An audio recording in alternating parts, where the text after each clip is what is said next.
Hello everyone, and let's talk about an important generative AI learning tactic that ensures that your company will survive and thrive in the generative AI era, namely a phased approach for generative AI learning programs.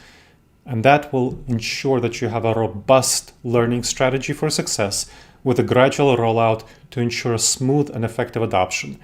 That helps foster innovation and continuous learning, starting with small pilot programs to test and refine content and to get employee buy-in, which will help equip employees with skills to leverage AI effectively. Here's why that approach will be successful.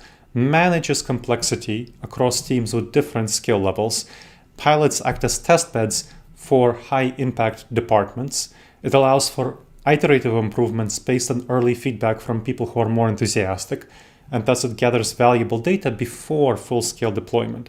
It builds confidence and momentum for broader adoption. So here are some critical steps for implementing this program.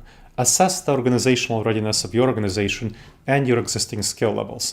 Define clear and measurable objectives and KPIs for the program. Develop training content tailored to each department's needs, and foster a supportive culture with resources and access to external experts and internal experts to the extent that you have them. Monitor your progress and use feedback for continuous refinement and learning.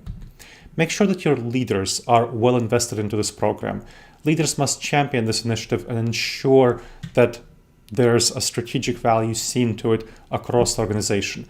They need to allocate the resources necessary, the time, the money for external experts, the efforts to ensure the program succeeds. And they will help communicate a clear vision to motivate employees and managers and get their buy-in.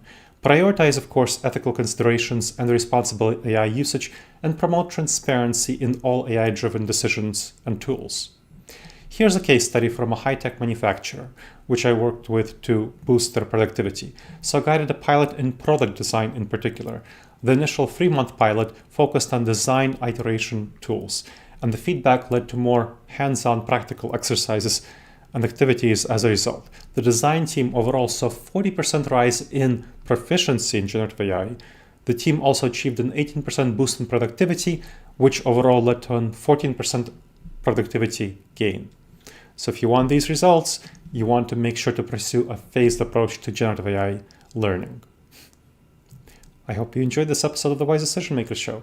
Please make sure to subscribe wherever you checked out the show and leave a review. It helps other people discover the show and helps us improve the show. And if you have any questions, email me at gleb, Gleb, at disasteravoidanceexperts.com.